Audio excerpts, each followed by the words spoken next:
Good morning to all of you. Last video explanation में हम लोगों ने हमारा चैप्टर स्टार्ट किया था केमिकल इक्विलिब्रियम यानी कि रासायनिक साम्य। इसमें सबसे पहले आपको दो टाइप की रिएक्शंस पढ़ाई गई, reversible reaction and irreversible reaction, यानी कि उत्क्रमणीय अभिक्रियाएं एवं अनुत्क्रमणीय अभिक्रियाएं। एक में सिर्फ रिएक्टेंट से प्रोडक्ट बनता है, प्रोडक्ट से रिएक्टेंट नहीं बनता है, जो होती है हमारी इरिवर्सिबल रिएक्शन, यानी कि जब अभिकारक केवल उत्पाद में परिवर्तित हो लेकिन जो हमारा उत्पाद है वो वापस से अभिकारक में परिवर्तित ना हो, तो ऐसी अभिक्रियाओं को अनुत्क्रमणीय अभिक्रियाएं कहा जाता है। इसके बाद सेकंड हमारी आती हैं ऐसी रिएक्शंस जिसमें अभिकारक जो है वो उत्पाद में परिवर्तित हो जाता है और उसके बाद जो उत्पाद है वो भी अवस्थाएं बदलने पर, कंडीशंस चेंज होने पर वापस से रिएक्टेंट्स में यानी कि अभिकारकों में परिवर्तित होने लगता है, और ऐसी अभिक्रियाओं को कहा जाता है उत्क्रमणीय अभिक्रियाएं। तो प्रकृति में जितनी भी उत्क्रमणीय अभिक्रियाएं होती हैं उनमें कभी कभी ऐसी स्थिति बन जाती है, ऐसी कंडीशन अराइज हो जाती है रिवर्सिबल रिएक्शंस में कि हम ये पता नहीं लगा पाते हैं कि रिएक्टेंट से प्रोडक्ट बन रहा है या प्रोडक्ट से रिएक्टेंट, मतलब कि दोनों की वॉल्यूम में, दोनों की कंसंट्रेशन में कोई भी चेंज नहीं हो रहा होता है, और ऐसी कंडीशन को ही कहा जाता है केमिकल इक्विलिब्रियम, यानी कि रासायनिक साम्य एक ऐसी स्थिति है जिस समय रासायनिक परिवर्तन में अभिकारक एवं उत्पादों की सांद्रताएं समय के साथ बदले ना। जैसे ए एक रिएक्टेंट है, ये डायरेक्ट अगर बी में कन्वर्ट हो रहा है तो यहाँ पर इक्विलिब्रियम जैसी कोई बात नहीं। क्यों? क्योंकि जितना भी रिएक्टेंट है उसको सिर्फ और सिर्फ प्रोडक्ट में कन्वर्ट होना है। तो जब तक ये रिएक्टेंट प्रोडक्ट में कन्वर्ट होगा तब तक रिएक्शन चलेगी और उसके बाद रिएक्शन रुक जाएगी, वहीं पर स्टॉप हो जाएगी। तो ना तो रिएक्टेंट चेंज होगा ना ही प्रोडक्ट। लेकिन यहाँ पर जब किसी रिएक्शन में ए से बी बन रहा हो और बी से वापस ए बन रहा हो तो होगा क्या? ए जो रिएक्टेंट है वो बी प्रोडक्ट में कन्वर्ट हो रहा है, बी जो प्रोडक्ट है वो रिएक्टेंट में कन्वर्ट हो रहा है, और तब कोई एक ऐसी कंडीशन अराइज हो जाए कि चेंज दोनों में हो रहा हो, ए बी में और बी ए में, दोनों एक दूसरे में परिवर्तित हो रहे हो, दोनों एक दूसरे में चेंज हो रहे हो, लेकिन दोनों की कंसंट्रेशन अनचेंज रह जाए। मतलब एक ऐसी अवस्था उत्पन्न हो जाए कि ना तो ए की सांद्रता बदले ना ही बी की सांद्रता बदले, तो ऐसी अवस्था को केमिकल इक्विलिब्रियम यानी कि रासायनिक साम्य की स्थिति कहा जाता है। बहुत शॉर्ट में समझना है, ऐसे समझिए 5 वॉल्यूम था, मैंने लास्ट टर्न पे भी एग्जांपल एक्सप्लेन किया था। ए है उसकी वॉल्यूम 5 है, बी की वॉल्यूम 0 है, थोड़ी देर बाद ए की वॉल्यूम 3 हो गई और बी की वॉल्यूम 2 हो गई। आप समझ गए होंगे क्या हुआ कि यहाँ से दो रिएक्टेंट जो है वो प्रोडक्ट में कन्वर्ट हो गए।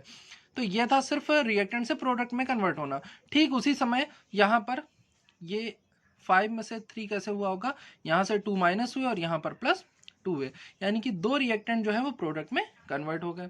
उसके बाद चेंज क्या आ रहा है कि प्रोडक्ट में से एक वॉल्यूम जो है वो रिएक्टेंट में कन्वर्ट हो गई, यानी कि जो उत्पाद का जो आयतन है उसमें से एक आयतन जो है अभिकारक में परिवर्तित हो गया, क्योंकि हम बात कर रहे हैं यहाँ पर उत्क्रमणीय अभिक्रिया की, एक रिवर्सिबल रिएक्शन की। तो 2 में से 1 मोल क्या बनेगा, यहाँ पर 1 मोल हमने माइनस करा तो इसमें 1 प्लस हो जाएगा, तो ये रिएक्टेंट वापस से कितना हो गया, 4 मोल हो गया। क्यों? यहाँ पर रिएक्टेंट से प्रोडक्ट और प्रोडक्ट से रिएक्टेंट दोनों चीजें बन रही। लेकिन तभी कोई एक ऐसी कंडीशन अराइज हो कि 2.5 वॉल्यूम बचे रिएक्टेंट की और 2.5 वॉल्यूम बचे प्रोडक्ट की, तो अब दोनों की कॉन्सेंट्रेशन क्या हो गई, इक्वल हो गई, और अब दोनों एक दूसरे में कन्वर्ट हो भी रहे हैं लेकिन दोनों की वॉल्यूम में, दोनों की कंसंट्रेशन में कोई चेंज नहीं आ रहा है, रिएक्टेंट से प्रोडक्ट भी बन रहा है और प्रोडक्ट से रिएक्टेंट भी। तो ऐसी कंडीशन को ही केमिकल इक्विलिब्रियम यानी कि साम्य अवस्था कहा जाता है। साम्य अवस्था में जब अभिक्रिया होती है यानी कि केमिकल इक्विलिब्रियम में जो रिएक्शन होती है वो टू साइडेड होती है। एक होती है रिएक्टेंट से प्रोडक्ट की तरफ और एक होती है प्रोडक्ट से रिएक्टेंट की तरफ। तो इसमें हमारी रिएक्शन के दो पार्ट हो जाते हैं, एक होती है फॉरवर्ड रिएक्शन और एक हो जाती है बैकवर्ड रिएक्शन। फॉरवर्ड रिएक्शन को कहते हैं अग्र अभिक्रिया और इसको कहते हैं पश्च अभिक्रिया। फॉरवर्ड को कहते हैं अग्र अभिक्रिया और बैकवर्ड को पश्च अभिक्रिया। कैसे पहचानेंगे? जब रिएक्टेंट से प्रोडक्ट बने, जो अभिकारक है वो उत्पाद में परिवर्तित हो तो उसे कहते हैं अग्र अभिक्रिया यानी कि फॉरवर्ड रिएक्शन, और जब प्रोडक्ट से रिएक्टेंट बने तो उसे कहते हैं पश्च अभिक्रिया यानी कि बैकवर्ड रिएक्शन। तो इक्विलिब्रियम का मतलब क्या होगा? अगर इन दोनों टर्म्स में हम इक्विलिब्रियम का मतलब समझे तो इसका मतलब होगा कि जब फॉरवर्ड रिएक्शन का जो रेट है, rate of forward reaction equal to हो जाए रेट ऑफ बैकवर्ड रिएक्शन, यानी कि अग्र अभिक्रिया की परिवर्तित होने की जो दर है वो पश्च अभिक्रिया के परिवर्तित होने की दर के बराबर हो जाए, दोनों का जो रेट है वो सेम हो जाए। जितनी स्पीड से रिएक्टेंट प्रोडक्ट में कन्वर्ट हो रहा है उतनी ही स्पीड से प्रोडक्ट रिएक्टेंट में कन्वर्ट होने लगे, तो इसी कंडीशन को केमिकल इक्विलिब्रियम यानी कि रासायनिक साम्य की स्थिति कहा जाता है। अब इसी चीज को मैथमेटिकली अगर हमें समझना हो तो समझिएगा। मान लेते हैं एक रिएक्टेंट है ए एक क्या है, रिएक्टेंट है यानी कि अभिकारक है, और बी एक प्रोडक्ट है यानी कि उत्पाद है। जब ए जो है बी में कन्वर्ट होता है तो ए से बी में कन्वर्ट होने की जो रेट है उसे हम आर एफ से शो कर रहे हैं, यानी कि रेट ऑफ फॉरवर्ड रिएक्शन यानी अग्र अभिक्रिया की दर, वो हमने प्रदर्शित करी आर एफ से। और बी से ए में परिवर्तित होने की जो दर है उसे हम कहेंगे रेट ऑफ बैकवर्ड रिएक्शन यानी कि पश्च अभिक्रिया की दर, आर एफ और आर बी। अब बात आती है कि रेट ऑफ फॉरवर्ड रिएक्शन यानी कि अग्र अभिक्रिया की दर है वो निर्भर किस पे करेगी। कोई भी जो अभिक्रिया है उसमें अग्र अभिक्रिया की स्पीड जो है यानी कि रेट ऑफ फॉरवर्ड रिएक्शन की जो स्पीड है किस पर डिपेंड करेगी, तो वो डिपेंड करेगी कि कितनी तेजी से रिएक्टेंट जो है वो प्रोडक्ट में कन्वर्ट हो रहा है, यानी कि रेट ऑफ फॉरवर्ड रिएक्शन जो है वो डिपेंड करता है ए पर। तो हम इसको क्या लिख सकते हैं, rate of forward reaction is directly proportional to A. ये यहाँ पर ब्रैकेट का क्या मतलब है ये भी आपको समझाया जाएगा। और उसी तरह से जो बैकवर्ड रिएक्शन की जो रेट है यानी कि पश्च अभिक्रिया की जो दर है वो किस पर निर्भर करेगी, वो निर्भर करेगी बी पर। बहुत ध्यान समझिएगा। सबसे पहले हमने यहाँ पर इक्विलिब्रियम का कॉन्सेप्ट क्लियर किया कि एक्चुअली में हमारे लिए इक्विलिब्रियम है क्या। अब इसके बाद इसको हम मैथमेटिकली प्रूव करने जा रहे हैं कि हाँ ऐसा रिएक्शंस में होता है। तो हमने यही तो कहा कि इक्विलिब्रियम का मतलब होगा कि जब हमारे रिएक्टेंट से प्रोडक्ट में कन्वर्ट होने की जो स्पीड है वो प्रोडक्ट से रिएक्टेंट में कन्वर्ट होने की स्पीड के इक्वल हो जाए, यानी कि अभिकारक से उत्पाद में परिवर्तित होने की जो दर है वो उत्पाद से वापस अभिकारक में परिवर्तित होने की दर के बराबर हो जाए, वही साम्य अवस्था है। तो इसके लिए हमें दर पता भी तो हो कि दर है क्या। तो हमने यहां पर मान लिया कि अग्र अभिक्रिया की जो दर है रेट ऑफ फॉरवर्ड रिएक्शन को हमने आर एफ मान लिया और पश्च अभिक्रिया की दर को हमने आर बी मान लिया, यानी कि बैकवर्ड के रिएक्शन के रेट को हमने आर बी मान लिया। आर एफ जो है अग्र अभिक्रिया की दर निर्भर किस पे करेगी, अग्र अभिक्रिया की दर निर्भर करेगी कॉन्सेंट्रेशन ऑफ रिएक्टेंट, यानी कि हमारे जो अभिकारक हैं उनकी सांद्रता कितनी है, उनकी वॉल्यूम कितनी है। और बैकवर्ड रिएक्शन की जो रेट है वो किस पर डिपेंड करेगा, वो डिपेंड करेगा प्रोडक्ट की कॉन्सेंट्रेशन पर यानी कि उत्पाद की सांद्रता पर। तो हमने यहाँ पर डायरेक्टली प्रोपोर्शनल लगा दिया। अब जब हम फिजिक्स में पढ़ते आ रहे हैं और भी सब्जेक्ट्स में हमने पढ़ा कि जब प्रोपोर्शनलिटी का साइन हटाना होता है तो वहां पर इंट्रोड्यूस करना होता है हमें कांस्टेंट यानी एक स्थिरांक। तो आर एफ में यहाँ पर जब हम प्रोपोर्शनलिटी का साइन हटाएंगे तो आर एफ जो हो जाएगा वो इक्वल हो जाएगा के एफ ए के यहाँ पर, और आर बी जो है वो इक्वल हो जाएगा के बी ए यहाँ पर बी के। ये जो के एफ और के बी आप देख रहे हैं इसको कहा जाता है रेट कांस्टेंट। ध्यान रखिएगा, रेट कांस्टेंट का मतलब होता है वेग स्थिरांक। भाई यहाँ पर आप निकाल क्या रहे थे, आप रेट ही तो निकाल रहे थे। तो जो स्थिरांक आएगा, जो कांस्टेंट वैल्यू आएगी वो किसके लिए आएगी, रेट के लिए आएगी, वेग के लिए आएगी। तो इसीलिए चाहे वो हमारा के एफ हो चाहे वो हमारा के बी हो, इनको कहा जाता है वेग स्थिरांक यानी कि रेट कांस्टेंट। तो इतनी चीज तो आपको समझ में आ गई मैथमेटिकली कि यहाँ पर रेट ऑफ फॉरवर्ड रिएक्शन ए की कॉन्सेंट्रेशन के equal, rate of backward reaction जो है वो बी की कॉन्सेंट्रेशन के डायरेक्टली प्रोपोर्शनल। प्रोपोर्शनलिटी का साइन हटाने के लिए, समानुपाती का जो चिन्ह है वो हटाने के लिए हमने यहाँ पर इंट्रोड्यूस करा एक कांस्टेंट के एफ और के बी। के एफ जो है वो वेग स्थिरांक है किसका, अग्र अभिक्रिया का। के बी जो है वो वेग स्थिरांक है पश्च अभिक्रिया का। अब इक्विलिब्रियम में हम क्या कह रहे हैं, इक्विलिब्रियम कहता है कि rate of forward reaction equal होता है रेट ऑफ बैकवर्ड रिएक्शन के, यानी कि अग्र अभिक्रिया की जो दर होती है वो पश्च अभिक्रिया की दर के बराबर होती है जब साम्यावस्था की स्थिति उत्पन्न होती है।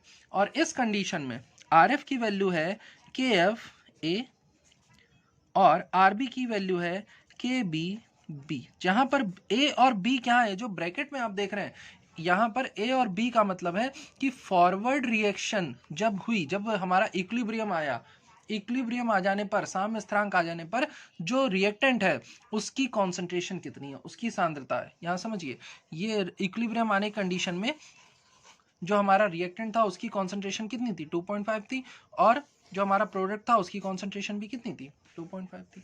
तो यहां पर भी वही हम कह रहे हैं कि इक्विलिब्रियम आने पर कितनी कॉन्सेंट्रेशन बची, कितनी सांद्रता है ए की, तो उसको ब्रैकेट में, बिग ब्रैकेट ए में लिख लेते हैं।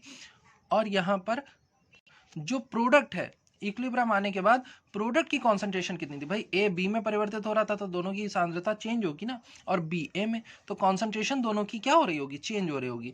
तो इक्विलिब्रियम आने पर दोनों की कितनी कॉन्सेंट्रेशन थी वो हमने यहाँ पर कैपिटल ए कैपिटल बी से रिप्रेजेंट किया है, और इक्विलिब्रियम की वजह से दोनों का रेट इक्वल है, इक्वल रख दिया, दोनों की वैल्यू रख दी। अब यहाँ से अगर हम रेशियो निकालें तो K F upon K B यहाँ पर इनटू में डिवाइड में आ जाएगा, तो K F upon K B is equal to हो जाएगा big bracket B upon big bracket A, ये हो जाएगा। और के एफ और के बी का जो रेशियो होता है, के एफ और के बी का जो रेशियो होता है वो हमेशा कांस्टेंट रहता है। क्यों? क्योंकि हम यही तो इतनी देर से बोलते चले आ रहे हैं कि इक्विलिब्रियम का मतलब है कोई भी चीज चेंज ना होना, और जब किसी भी चीज के मान में, मतलब किसी भी रिएक्टेंट, प्रोडक्ट, इनके कॉन्सेंट्रेशन में कोई चेंज ना हो रहा हो, तभी साम्य स्थिरांक आता है, तभी स्थिरांक जो है उत्पन्न होता है, इक्विलिब्रियम तभी अराइज होता है। तो उस कंडीशन में जो रेशियो होगा वो भी क्या हो जाएगा, कांस्टेंट हो जाएगा। दोनों के जो रेशियो हैं वो क्या हो जाएंगे, अग्र अभिक्रिया और पश्च अभिक्रिया के जो अनुपात है, फॉरवर्ड रिएक्शन और बैकवर्ड रिएक्शन का जो रेशियो है वो हो जाएगा कांस्टेंट, और वो कांस्टेंट यहाँ पर रिप्रेजेंट किया जाता है के से, तो के को हम कहेंगे यहाँ पर इक्विलिब्रियम कांस्टेंट। मतलब ये उस पर्टिकुलर केमिकल रिएक्शन के लिए फिक्स वैल्यू होगी। जो साइंटिस्ट जब उन्होंने जब पहली बार वो रिएक्शन कराई होगी, तो रिएक्शन कराने पर जब उसमें स्थिरांक यानी कि इक्विलिब्रियम आया होगा तो उन्होंने उस वैल्यू को नोट किया, बार बार रिपीट करके देखा कि हर बार इस केमिकल रिएक्शन में इसी पॉइंट पर इक्विलिब्रियम आ रहा है। फिर उन्होंने कंडीशन चेंज करी जो आगे के टॉपिक्स में आएगा, लेकिन अभी तक हमें ये समझना है कि एक्चुअली में इक्विलिब्रियम का मतलब क्या है। तो इक्विलिब्रियम का मतलब है कि जब किसी केमिकल रिएक्शन में कोई केमिकल चेंज होता है तो जो रिएक्टेंट है वो प्रोडक्ट में कन्वर्ट होता है, और अगर रिवर्सिबल रिएक्शन है, उत्क्रमणीय अभिक्रिया है, तो जो प्रोडक्ट है वो भी रिएक्टेंट में कन्वर्ट होगा। जब रिएक्टेंट प्रोडक्ट में कन्वर्ट होगा, जब हमारा जो रिएक्टेंट है वो जब प्रोडक्ट में कन्वर्ट होगा तो इसकी कॉन्सेंट्रेशन, इसकी सांद्रता में कुछ परिवर्तन होगा, और जब हमारा प्रोडक्ट जो है वो रिएक्टेंट में कन्वर्ट होगा तो प्रोडक्ट की सांद्रता में, इस उत्पाद की सांद्रता में यानी प्रोडक्ट की कॉन्सेंट्रेशन में भी कुछ चेंज होगा। लेकिन किसी भी केमिकल रिएक्शन में एक ऐसी कंडीशन अराइज हो जाए, एक ऐसी स्थिति उत्पन्न हो जाए कि इन दोनों की सांद्रता, मतलब परिवर्तन हो रहा हो, रिएक्टेंट से प्रोडक्ट भी बने, प्रोडक्ट से रिएक्टेंट भी बने, लेकिन दोनों की जो सांद्रता है उसमें कोई परिवर्तन दिखाई ना दे, यानी कि दोनों की कॉन्सेंट्रेशन में कोई चेंज शो ना हो, उस कंडीशन को ही इक्विलिब्रियम कहा जाता है। ये चीज़ है, बस इतना सा टॉपिक अभी आपको एक्सप्लेन किया गया, और उसके बाद आपको बताया गया कि जब रिएक्टेंट से प्रोडक्ट बनेगा तो आपकी फॉरवर्ड रिएक्शन होगी, जब प्रोडक्ट से रिएक्टेंट बनेगा तो आपकी बैकवर्ड रिएक्शन होगी। जो फॉरवर्ड रिएक्शन होती है वो आपकी रिएक्टेंट के प्रोडक्ट, जो कि हमने ए माने थे, रिएक्टेंट की कॉन्सेंट्रेशन अभिकारक की सांद्रता पर निर्भर करती है, तो ये इसके डायरेक्टली प्रोपोर्शनल होती है। जबकि जो बैकवर्ड रिएक्शन होती है उसकी जो रेट है वो आपके प्रोडक्ट बी माने थे उसकी कॉन्सेंट्रेशन पे डिपेंड करती है, तो इसको हमने बी के डायरेक्टली प्रोपोर्शनल कर दिया। फिर हमने कहा कि प्रोपोर्शनलिटी का साइन हटाने के लिए, जो आपका समानुपाती का चिन्ह हटाने के लिए हमें यहाँ पर एक कांस्टेंट लाना पड़ेगा। तो फॉरवर्ड रिएक्शन के लिए, अग्र अभिक्रिया के लिए हम कांस्टेंट ले आए के एफ, तो जो रेट ऑफ फॉरवर्ड रिएक्शन है वो के एफ इंटू ए के इक्वल हो गया। और यहाँ पर प्रोपोर्शनलिटी का साइन हटाने के लिए हम ले आए जो कांस्टेंट वो था के बी, और ये के बी इंटू बी के इक्वल हो गया। लेकिन रेट ऑफ फॉरवर्ड रिएक्शन और rate of backward reaction equilibrium की कंडीशन में इक्वल हो जाता है, हमने इक्वल कर दिया। इक्वल करने के बाद हमने इन दोनों कांस्टेंट के बीच में रेशियो फाइंड किया तो ये रेशियो निकल के आ गया KF अपॉन KB। अब ये भी कांस्टेंट है, ये भी कांस्टेंट है। कांस्टेंट का मतलब है कि वैल्यू फिक्स है, इसकी वैल्यू भी फिक्स, इसकी वैल्यू भी फिक्स, तो इन दोनों का जो रेशियो होगा उसकी वैल्यू भी क्या हो जाएगी, कांस्टेंट हो जाएगी। और इस कांस्टेंट को ही कहा जाता है इक्विलिब्रियम कांस्टेंट, यानी कि साम्य स्थिरांक। इसी की सारी कहानी है जो अभी तक हमने समझी। अगर इसके बाद भी आपको इस पॉइंट में, इस टॉपिक में कोई प्रॉब्लम आती है तो आप बेहिचक उसको पूछ सकते हैं। ए और बी से तो आपको बहुत समझा दिया, अब एक एग्जांपल से समझाते हैं। N2 + 3H2 gives 2NH3। हम सबको पता है यहाँ पर नाइट्रोजन हाइड्रोजन मिलकर के अमोनिया बना रहे हैं, ठीक है। और ठीक उसी समय अमोनिया जो है वो नाइट्रोजन और हाइड्रोजन में डिसोसिएट हो जा रही है। तो यहाँ पर जो आपका रेट ऑफ फॉरवर्ड रिएक्शन होगा यानी कि RF, वो डिपेंड करेगा इन पर, और जो रेट ऑफ बैकवर्ड रिएक्शन होगा वो डिपेंड करेगा अमोनिया पर। यानी कि ये डिपेंड कर रहा है, जो अग्र अभिक्रिया की दर है वो नाइट्रोजन और हाइड्रोजन की सांद्रता पर ही तो निर्भर करेगी कि इन दोनों की सांद्रता कितनी है। जितना आपने इनको लिया होगा उतना, मतलब 1-1 लीटर लिया है तो 1-1 लीटर जब आपस में अभिक्रिया करेंगे, भाई आप देख रहे हैं ना, ये 1:3 रिएक्ट कर रहा है और 2 पार्ट बन रहा है। तो 1:3 के रेशियो में जितना आपने वॉल्यूम लिया होगा उसके अकॉर्डिंग ये चेंज होंगे, और उसी के अकॉर्डिंग ये 2 मोल जो है ये 1:3 में ब्रेक हो रहा है, तो ये अपनी कॉन्सेंट्रेशन के इक्वल क्या होगा, नाइट्रोजन और हाइड्रोजन में अमोनिया जो है वो चेंज होती रहेगी। लेकिन एक ऐसी कंडीशन अराइज हो जाए कि रेट, मतलब इनके नाइट्रोजन और हाइड्रोजन के अमोनिया में कन्वर्ट होने की जो रेट है, कन्वर्ट होने की जो दर है परिवर्तित होने की, वो अमोनिया के वापस से नाइट्रोजन और हाइड्रोजन में परिवर्तित होने की दर के बराबर हो जाए। यानी कि जितना अमाउंट अमोनिया बन रही है उतने ही अमाउंट नाइट्रोजन हाइड्रोजन बनने लगे। तो उस कंडीशन में आप बता नहीं पाएंगे कि एक्चुअल में रिएक्शन में हो क्या रहा है, रिएक्शन चल रही होगी। इक्विलिब्रियम की कंडीशन में पहुंचने के बाद ये बच्चे, आप लोग बिल्कुल मत सोचिए कि रिएक्शन रुक जाती है, रिएक्शन चलती रहती है। लेकिन रिएक्शन में दोनों साइड का जो रेट होता है वो सेम हो जाता है। तो आप ये नहीं बता पाते हैं कि रिएक्टेंट से प्रोडक्ट बन रहा है कि प्रोडक्ट से रिएक्टेंट, उसी को इक्विलिब्रियम कहते हैं। और उसमें जो कांस्टेंट वैल्यू निकल के आती है, जिस वैल्यू पर आकर के ये रिएक्शन इक्विलिब्रियम की पोजीशन पर पहुंच जाएगी, उस वैल्यू को कहा जाता है के या KC। इसको आगे चल करके आप KC से भी समझेंगे, KC से याद रखेंगे कि यही हमारा इक्विलिब्रियम कांस्टेंट होता है। तो आज आपको बस ये पॉइंट समझाया जा रहा है, कल आपको मैं नेक्स्ट एक्सप्लेनेशन में इक्विलिब्रियम की जो भी आपकी कैरेक्टरिस्टिक्स हैं वो एक्सप्लेन करूंगा, और उसके बाद हम लोग आगे के टॉपिक में चलेंगे। क्योंकि अभी इतना ही इसको बार बार रिपीट किया गया है तो ज़्यादा कन्फ्यूज़न ना हो, इसके लिए इसको यहीं तक रखते हैं। Okay class, thank you.